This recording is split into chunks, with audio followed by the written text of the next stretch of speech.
पुर्तगाल और अमेरिका के बाद नीदरलैंड के दौरे पर पीएम मोदी रूट से मुलाकात कर देशों के बीच संबंध को मजबूत करने के लिए होगी बातचीत।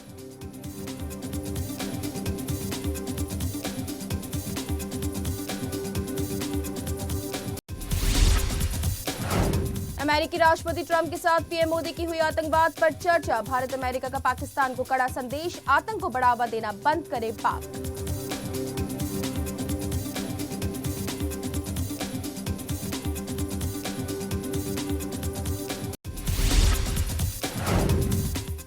राष्ट्रपति चुनाव को लेकर बिहार में मुश्किल में महागठबंधन, कांग्रेस ने साधा निशाना, कहा नीतीश की बयानबाजी से महागठबंधन में दरार बढ़ी।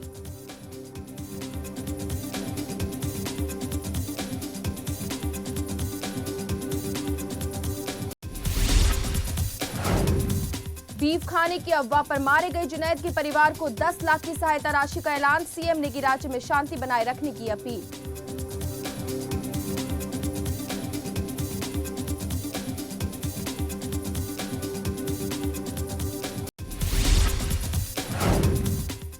फरीदाबाद क्राइम पुलिस की पकड़ में आज शातिर सुपारी किलर, गिरफ्तार शख्स पर 5 हत्याओं का आरोप, पूछताछ में हुआ खुलासा और भी वारदातों को देने वाला था अंजाम।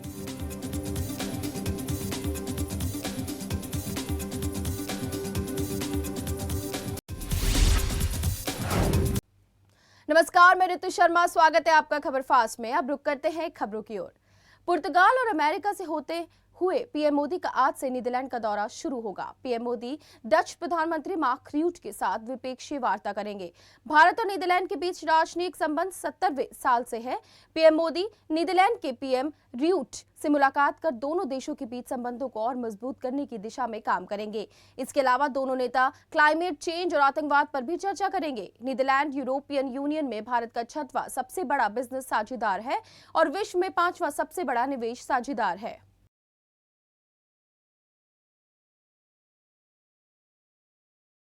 प्रधानमंत्री नरेंद्र मोदी और अमेरिकी राष्ट्रपति डोनाल्ड ट्रंप के बीच पहली मुलाकात में द्विपक्षीय और वैश्विक हित के तमाम मुद्दों पर बात हुई। साझा बयान में दोनों नेताओं ने सहयोग को नई मुकाम तक ले जाने और आतंकवाद के खात्मे के लिए मिलकर काम करने की प्रतिबद्धता जताई। वहीं पीएम मोदी ने ट्रंप के मित्रता भरे स्वागत का शुक्रिया कहा और कहा कि दोनों देशों के सहयोग के अध्याय में ये दौरा अहम होगा। मोदी ने कहा कि दोनों देश ग्लोबल इंजन ऑफ ग्रोथ हैं और दोनों देशों के लिए आतंकवाद एक बड़ी चुनौती है, जिसे दोनों देश मिलकर आतंकवाद खात्मा करेंगे और दोनों देश सूचनाओं का आदान प्रदान करेंगे।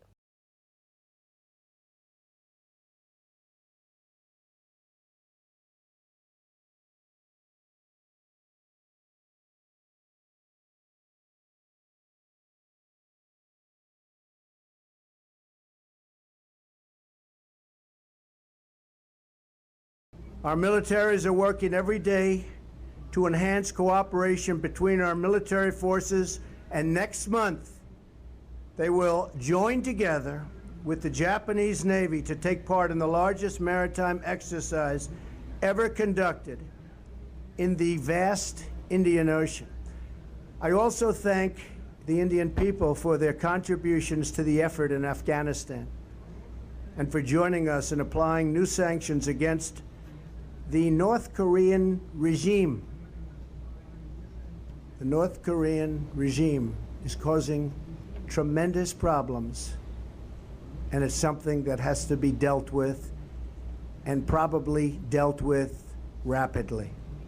Working together, I truly believe our two countries can set an example for many other nations, make great strides in defeating common threats, and make great progress in unleashing amazing prosperity and growth.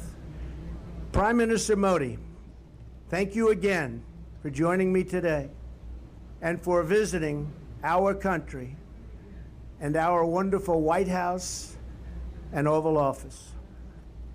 I enjoyed our very productive conversation this afternoon and look forward to its continuation tonight at dinner. The future of our partnership has never looked brighter. India and the United States will always be tied together in friendship and respect. Prime Minister Modi, thank you very much. Thank you. Vice President, ladies and gentlemen, and media. हमारे दोनों देशों के सहयोग के इतिहास में एक अत्यंत महत्वपूर्ण पृष्ठ होगा। राष्ट्रपति ट्रंप और मेरी आज की बातचीत हर प्रकार से अत्यंत महत्वपूर्ण रही है, क्योंकि यह परस्पर विश्वास पर आधारित थी, क्योंकि इसके मद्देनजर ये हमारी वैल्यूज, प्राथमिकताएं, चिंताएं और रुचियों की समानता भी थी, क्योंकि यह भारत तथा यूनाइटेड स्टेट्स के बीच परस्पर सहयोग तथा सहभागिता की चरम सीमाओं की उपलब्धि पर केंद्रित है, क्योंकि हम दोनों ग्लोबल इंजिन्स ऑफ ग्रोथ है। प्रधानमंत्री नरेंद्र मोदी और राष्ट्रपति डोनाल्ड ट्रंप की व्हाइट हाउस में मुलाकात से चंद घंटे पहले अमेरिकी विदेश विभाग ने हिजबुल मुजाहिदीन प्रमुख सैयद सलाहुद्दीन को वैश्विक आतंकी घोषित कर दिया। इस बीच अमेरिकी रक्षा मंत्री जेम्स मैटिस और विदेश मंत्री रेक्स टिलरसन ने शिखर बैठक की तैयारियों के सिलसिले में प्रधानमंत्री नरेंद्र मोदी से मुलाकात की। भारत ने सलाहुद्दीन को वैश्विक आतंकी घोषित करने का स्वागत करते हुए कहा कि ये कदम दोनों देशों के समक्ष आतंकवाद के खतरे को मजबूती से रेखांकित करता है। सलाहुद्दीन को वैश्विक आतंकी घोषित करने के अमेरिकी विदेश विभाग के फैसले का नतीजा ये होगा कि कोई भी अमेरिकी नागरिक अब उसके साथ किसी तरह का कोई व्यापारिक या कारोबारी संबंध नहीं रख पाएगा और अमेरिका या अमेरिकी क्षेत्राधिकार में आने वाली सलाहुद्दीन की सभी संपत्तियां जब्त कर ली जाएंगी। वस्तु एवं सेवा कर के लागू होने में अब मात्र 4 दिन शेष बचे हैं। ऐसे में सरकार ने फैसला लिया है कि 20 लाख रुपए से कम कारोबार करने वाली छोटी कंपनियों को भी ई कॉमर्स पोर्टल के जरिए वस्तुओं एवं सेवाओं की बिक्री के लिए जीएसटी के अंतर्गत स्वयं का पंजीकरण कराने की आवश्यकता नहीं है, जिसके लिए वित्त मंत्रालय ने बयान जारी कर दिया है। बता दें कि केंद्रीय जीएसटी कानून के तहत अधिसूचित इकाइयों को 2.25 लाख रुपए से अधिक की वस्तुओं या सेवाओं की आपूर्ति के लिए भुगतान पर 1% टीडीएस संग्रह की आवश्यकता है, जिसे फिलहाल स्थगित रखा है। वहीं जीएसटी नेटवर्क पोर्टल ने टीडीएस, टीसीएस कटौती करने वालों और ई कॉमर्स परिचारकों का पंजीकरण शुरू कर दिया है, क्योंकि 1 जुलाई से पहले सभी का पंजीकरण होने की संभावना कम है।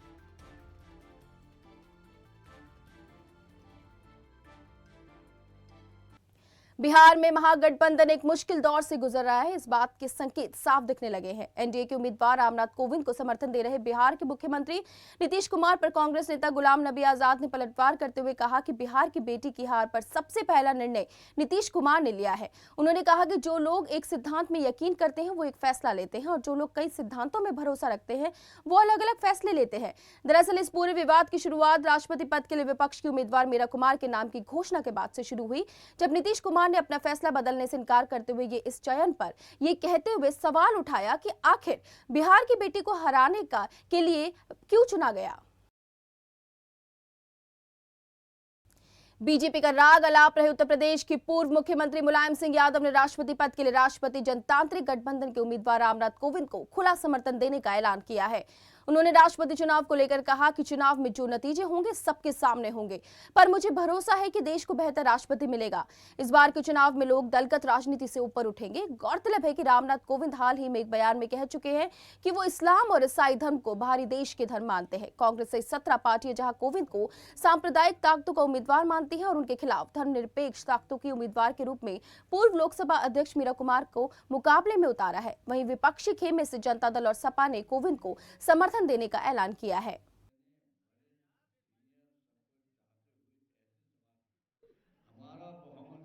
छत्तीसगढ़ की बस्तर में 56 घंटे चले ऑपरेशन प्रहार में 24 से ज्यादा नक्सलियों को सुरक्षा बलों के जवानों ने मार गिराया। इस ऑपरेशन में 3 जवान शहीद हुए और 7 जवान घायल हुए। पुलिस के मुताबिक मारे गए नक्सलियों में कई बड़े कमांडर भी शामिल हुए। इस ऑपरेशन ने नक्सलियों को व्यापक पैमाने पर नुकसान पहुंचाया है। रविवार को बीजापुर के तरेरेम में हुए 2 आईईडी विस्फोट में 3 जवान घायल हुए तो 1 जवान के पैर में गोली लगी, जिसको रेस्क्यू किया गया है, जिसमें आईईडी विस्फोट कर भाग रहे एक नक्सली को जवानों ने मौके पर ही मार गिराया। इस ऑपरेशन को एसटीएफ, डीआरजी और सीआरपीएफ की कोबरा बटालियन ने संयुक्त रूप से अंजाम दिया। इसे 2 जिलों बीजापुर और सुकमा में एक साथ शुरू किया गया है। आइए आपको ग्राफिक्स के जरिए ऑपरेशन प्रहार के बारे में बताते हैं। छत्तीसगढ़ में ऑपरेशन प्रहार। क्या है ऑपरेशन प्रहार? सुरक्षा बलों और पुलिस का साझा ऑपरेशन, नक्सलियों के खात्मे के लिए चलाया ऑपरेशन। करीब 250 नक्सली ऑपरेशन के टारगेट पर। कैसे और कब शुरू हुआ ऑपरेशन? सुकमा के जंगलों में करीब 250 नक्सली छिपे होने की मिली थी खबर। 22 जून की रात को शुरू हुआ ऑपरेशन प्रहार। सीआरपीएफ और डीआरजी ने मिलकर चलाया ऑपरेशन। ऑपरेशन में 24 से ज्यादा नक्सली हुए ढेर। 8 से 10 नक्सली घायल भी हुए। नक्सली अपने साथियों के शव ले जाने में सफल रहे।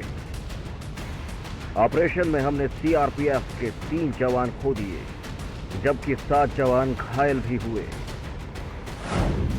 घायल जवानों को निकालने के लिए इंडियन एयरफोर्स की एंटी नक्सल टास्क फोर्स की मदद ली गई। इसके लिए इंडियन एयरफोर्स के विशेष हेलीकॉप्टर ने लगातार उड़ानें भरी। हेलीकॉप्टर ने घने जंगलों में से 5 घायल जवानों को निकाला। घायल जवानों को ले जा रहे हेलीकॉप्टर पर नक्सलियों ने फायरिंग भी की, लेकिन हेलीकॉप्टर घायलों को ले जाने में कामयाब रहा। इसके बाद शहीदों के शव को लेने के लिए हेलीकॉप्टर दोबारा गया। रेस्क्यू ऑपरेशन में खराब मौसम ने डाला खलल। ईद के त्योहार के मौके पर भी कश्मीर में पत्थरबाज अपनी हरकत से बाज नहीं आए। कश्मीर के कई इलाकों में पत्थरबाजी की घटनाएं सामने आई हैं। अनंतनाग की जंगलात मंडी में लोगों ने सीआरपीएफ कैंप पर पत्थरबाजी की, जिसके बाद फोर्स ने उन पर आंसू गैस भी छोड़े। पत्थरबाज वहां पर मूसा के समर्थन में नारेबाजी कर रहे थे। ईदगाह के पास पत्थरबाजी के दौरान 2 सीआरपीएफ जवान घायल हो गए। इसके अलावा घाटी में कई जगहों पर पत्थरबाजी की खबरें सामने आ रही हैं। आपको बता दें कि पिछले कई दिनों से लगातार कश्मीर का माहौल बिगड़ा है। अभी हाल ही में कश्मीर के नौहट्टा में नमाज के दौरान ड्यूटी कर रहे डीएसपी मोहम्मद अयूब पंडित की भीड़ ने पीट कर हत्या कर दी थी, जिससे माहौल बिगड़ा है। फिलहाल यहाँ रुकते एक छोटे से ब्रेक के लिए आप देखते रहिए खबर फास्ट।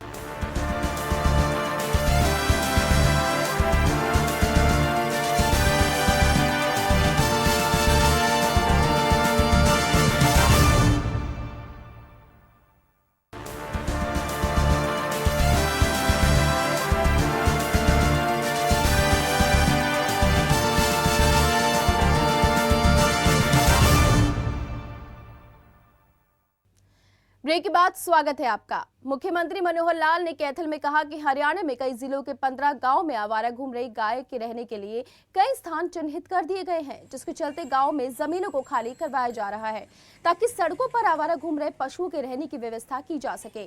साथ ही कहा कि इन्हें किसी संस्था या सरकारी हाथों में सौंपेंगे ताकि व्यवस्था ठीक ढंग से बनी रहे।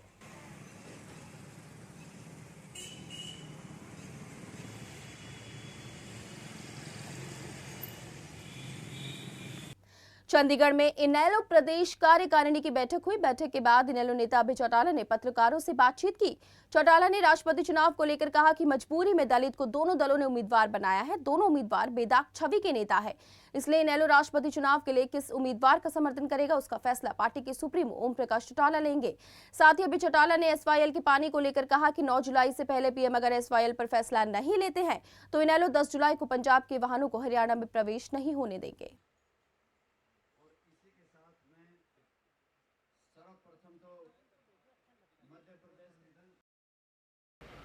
सबकी एक ही राय थी कि इसके लिए हमें अपनी पार्टी के सुप्रीमो चौधरी ओम प्रकाश चौटाला जी को अधिकृत कर देना चाहिए, क्योंकि ये नेशनल इशू है, ये स्टेट से जुड़ा हुआ मामला नहीं है। और नेशनल इशू पे नेशनल नेताओं के साथ जो संबंध उनके हैं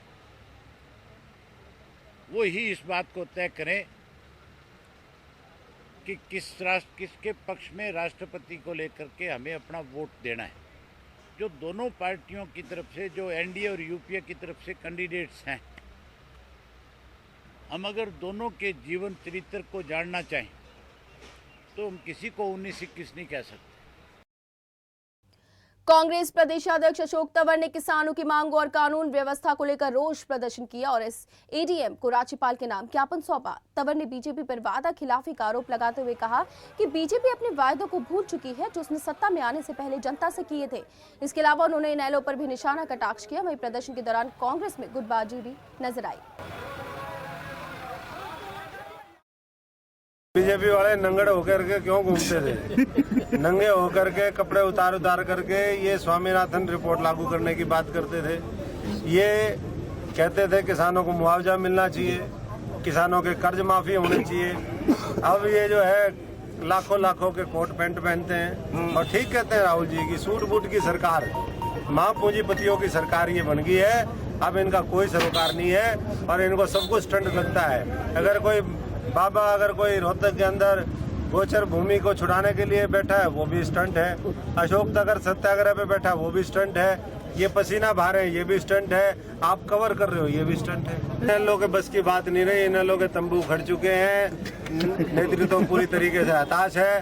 कार्यकर्ता कांग्रेस में आना चाहते हैं, हम लेके भी आ रहे हैं और मैं समझता हूं कि प्रदेश की जनता ने उनको 6 चुनाव में रिजेक्ट कर दिया है। 3 लोकसभा के, 3 विधानसभा में, पंचायतों में भी साफ है। इसलिए इन लोगों की तो बात ही छोड़ दें। टोहाना में सीनियर सिटीजन परिषद के सदस्यों से मुलाकात करने पहुंची बीजेपी के प्रदेश अध्यक्ष सुभाष बराला ने कांग्रेस पर जमकर हमला बोला। बराला ने कहा कि हुड्डा सरकार में कांग्रेस व उनके दलालों ने मिलकर भूमि अधिग्रहण के नाम पर किसानों की जमीनें लूटी हैं। आज वो लोग किसान हितैषी होने का ढोंग कर रहे हैं। साथ ही सुभाष बराला ने राष्ट्रपति चुनाव के लिए INLD से समर्थन मांगते हुए कहा कि INLD शुरू से ही कांग्रेस की विरोधी रही है और NDA का साथ दिया है, इसलिए मुझे विश्वास है कि वो राष्ट्रपति उम्मीदवार रामनाथ कोविंद को ही अपना समर्थन देंगे। रामधन बहादुर चंद जनता सब जानती है। अब 2.5 साल पहले जिन्होंने किसानों को कुचलने का काम किया है, आज वो 2.5 साल में किसानों का मसीहा बनने का ढोंग रचते हैं। तो जनता हर चीज़ को बहुत गहराई से देखती है। जनता ने ये भी देखा है कि कांग्रेस पार्टी की सरकार जब भूपेंद्र सिंह हुड्डा के नेतृत्व में थी, किस प्रकार से सेक्शन 4(6) लगा करके किसान को जमीन अधिग्रहण का डर दिखा करके कांग्रेस पार्टी के जो इस प्रकार के दलाल लोग बैठे थे वो किसान की ज़मीन को कौड़ियों के भाव पर ले लेते थे। आज जो लोग डॉक्टर स्वामीनाथन की जो घोषणाएं हैं उनको लागू करने की बात करते हैं, यही वो भूपेंद्र सिंह हुड्डा थे जिसको कांग्रेस पार्टी की सरकार ने उस समय डॉक्टर स्वामीनाथन आयोग की सिफारिशों को ध्यान करने के लिए, अध्ययन करने के लिए और उसके आधार पर सिफारिश करने के लिए उनको नेतृत्व सौंपा था, उनको जुम्मा सौंपा था। उस समिति के अध्यक्ष थे भूपेंद्र सिंह हुड्डा। इन्होंने तब, मैं भी इंडियन नेशनल लोकदल पार्टी के नेतृत्व से ये अपील करूंगा कि जिस प्रकार से पूर्व में उनका एक राजनीतिक दिशा उन्होंने हमेशा से जो अपनाई है वो कांग्रेस के विरोध में, और कभी भी वो कांग्रेस के साथ आज तक गए नहीं हैं। पूर्व में जब NDA था, देश में अटल बिहारी वाजपेयी जी की सरकार थी, उस समय में भी वो NDA के साथ थे। उससे पूर्व भी भारतीय जनता पार्टी और इंडियन नेशनल लोकदल ने मिल करके काम किया है। उस नाते एक बड़ा चुनाव देश के अंदर राष्ट्रपति जी का चुनाव है। इस चुनाव में वो NDA के उम्मीदवार श्रीमान रामनाथ कोविंद जी का समर्थन करें। मैं उनसे अपील भी करता हूँ, अपेक्षा भी उनसे है कि वो हर हालत में NDA के साथ खड़े नजर आए। फतेहाबाद में पुलिस में भर्ती हुए युवकों से मेडिकल के नाम पर पैसे वसूलने का मामला सामने आया है। बता दें कि 220 नए रंगरूटों का मेडिकल टेस्ट सरकारी अस्पताल में चल रहा था, जहां मेडिकल के नाम पर 2 कर्मचारी युवकों से 1500 रुपए वसूले गए, जिसके बाद हिसार के रहने वाले रंगरूट ने इसकी शिकायत CMO को दी। CMO ने एक्शन लेते हुए पुलिस के पास शिकायत भेजी, जिसके बाद पुलिस ने अस्पताल से 2 कर्मचारियों को गिरफ्तार किया। बता दें कि गिरफ्तार हुए आरोपियों में से एक एक्सरे में टेक्नीशियन और दूसरा बतौर ट्रेनी फार्मासिस्ट है। पुलिस के अनुसार मामले की जांच चल रही है, जिसमें बड़े खुलासे होने की आशंका है।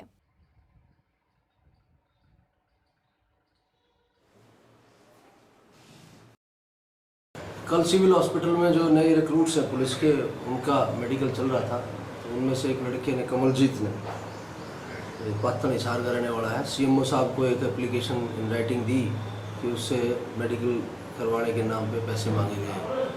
जो आरोपी जिनके ऊपर आरोप लगा हुआ एक सुरेंद्र है और एक कौशल है। तो CMO साहब के लेटर आने के बाद और मूल रूप से जो दरखास्त थी वो दोनों आने के बाद हमने मुकदमा दर्ज किया, उसमें तफ्तीश की, दोनों को अरेस्ट कर लिया, रिकवरी कर लिया, आज कोर्ट में पेश करेंगे। किस पद पर तैनात थे अस्पताल में?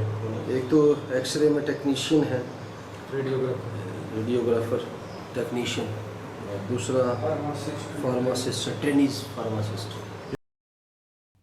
कुरुक्षेत्र में प्रशासनिक दावों की पोल खुलती नजर आ रही है, क्योंकि प्रशासन की तरफ से चाइनीज डोर पर प्रतिबंध लगा दिया गया था, लेकिन इसके बाद भी चाइनीज डोर का कारोबार धड़ल्ले से जारी है, जिसके चलते बेजुबान पक्षियों को अपनी जान से हाथ धोना पड़ा। लेकिन इसके बावजूद भी प्रशासन की तरफ से कोई ठोस कदम नहीं उठाए जा रहे हैं।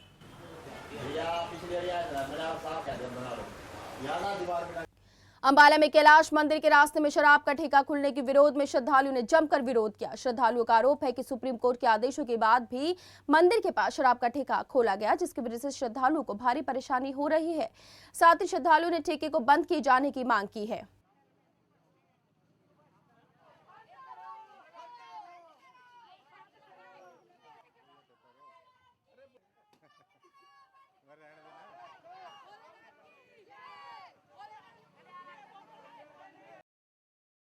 क्यों विरोध किया जा रहा है? वो ठेका है जो माइए दाइए इधर से गुजरती हैं और यहाँ शराब पी के लोग छेड़खानी करते हैं और शराब पी के बैठे रहते हैं, इसलिए आप सबको यही अनुरोध है कि इसको बंद किया जाए। फरीदाबाद क्राइम ब्रांच की पुलिस ने बड़ी कामयाबी हासिल की है। पुलिस ने एक शातिर सुपारी किलर को गिरफ्तार किया है। पुलिस ने बताया कि गिरफ्तार शख्स पर 5 हत्याओं का आरोप है, जो कि पैसे लेकर कई वारदातों को अंजाम दे चुका है और आरोपी और भी बड़ी वारदातों को अंजाम देने वाला था। पुलिस ने आरोपी के पास से 4 पिस्टल और 15 कारतूस बरामद भी किए हैं। ठीक है, अभी आगे बस खड़ी रही। हाँ, बिल्कुल तैयारी में ये लोग थे। जो जितना असला इनके पास पकड़ा गया, जितना असले के साथ इनको गिरफ्तार किया गया है, तो उससे तैयारी देख के भी लगता है। और पूछताछ में भी ये बात सामने आई कि जो बड़ी वारदात को अंजाम देने की फिराक में ये लोग घूम रहे थे। इन्हें 4-5 मर्डर करने की अब तक की बात है, जिसमें 2-3 वारदात गुड़गांव की इसने बताई है। अपने यहाँ के 2 मर्डर अपने यहाँ के हो गए हैं, 307 हो गए। हरियाणा में बेटियां आए दिन कमाल कर रही हैं और न सिर्फ खेलों और अंतरिक्ष में, बल्कि अब तो हरियाणा की बेटियों ने मिस इंडिया का खिताब भी अपने नाम कर लिया है। जी हां, बात कर रहे हैं हरियाणा की छोरी मानुषी छिल्लर की, जिन्होंने 54वें फेमिना मिस इंडिया कॉन्टेस्ट में अपना जलवा बिखेर ताज अपने नाम किया।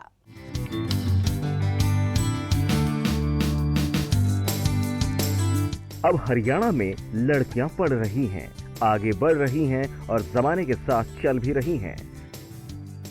दूसरी ओर महिलाएं सिर्फ घूंघट की ओट में रहकर घर ही नहीं चलाती, बल्कि घर के लिए कमाती भी हैं। हरियाणा में अब बेटियों के लिए हालात पहले जैसे नहीं हैं। लगता है सरकार की बेटी बचाओ बेटी पढ़ाओ मुहिम खूब रंग ला रही है।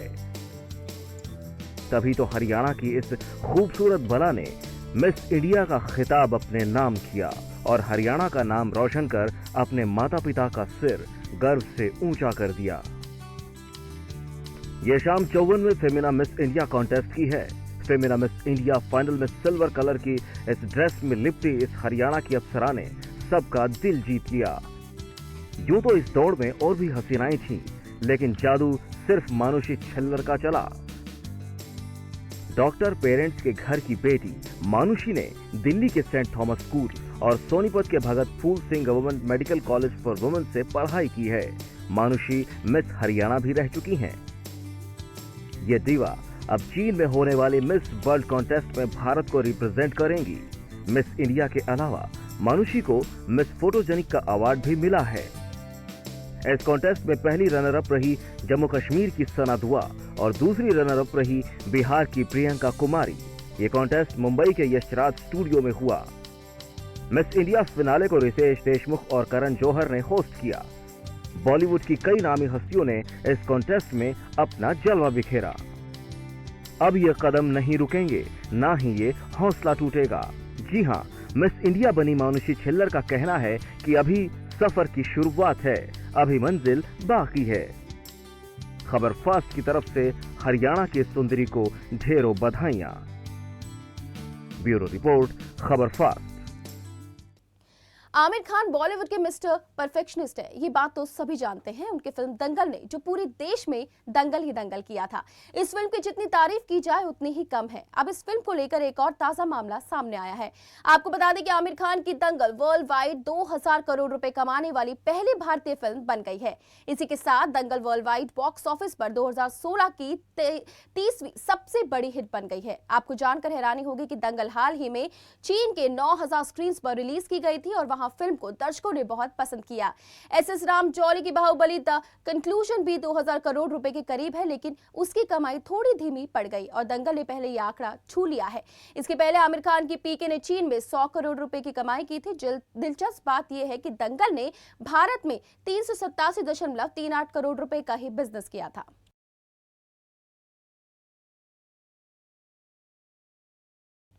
बॉलीवुड में लाइमलाइट में आने के लिए स्टार्स क्या कुछ नहीं करते, कभी किसी कंट्रोवर्सीज में फंसते नजर आते हैं या फिर कभी कुछ ऐसा कर देते हैं जिससे वो अपने फैंस को शॉक कर देते हैं। आपको जानकर हैरानी होगी कि सुपरस्टार शाहरुख खान इन दिनों महाभारत पढ़ रहे हैं। ये हम नहीं कह रहे, बल्कि खुद शाहरुख ने सोमवार को इसका खुलासा किया। आपको बता दें कि महाभारत पर आधारित फिल्म बनाने की मंशा जाहिर कर चुके शाहरुख ने सोमवार को कहा कि वो बीते 1.5 साल में महाभारत पढ़ रहे हैं और बहुत जल्द इसे लेकर एक फिल्म भी बना सकते हैं। मुंबई में होटल ताज लैंड्स एंड में ईद जश्न मनाने के बाद शाहरुख ने कहा कि बीते 1.5 साल से वो महाभारत पढ़ रहे हैं और इसमें बताई गई सारी कहानियां उनको पसंद हैं। इसके साथ ही वो अपने बच्चों को भी महाभारत की कहानियों को रोचक अंदाज में बताते हैं। बता दें कि 25 जून को शाहरुख ने इस इंडस्ट्री में 25 साल पूरे कर लिए हैं। अनुष्का शर्मा के साथ उनकी फिल्म जब हैरी मेट सोशल 4 अगस्त को रिलीज होगी।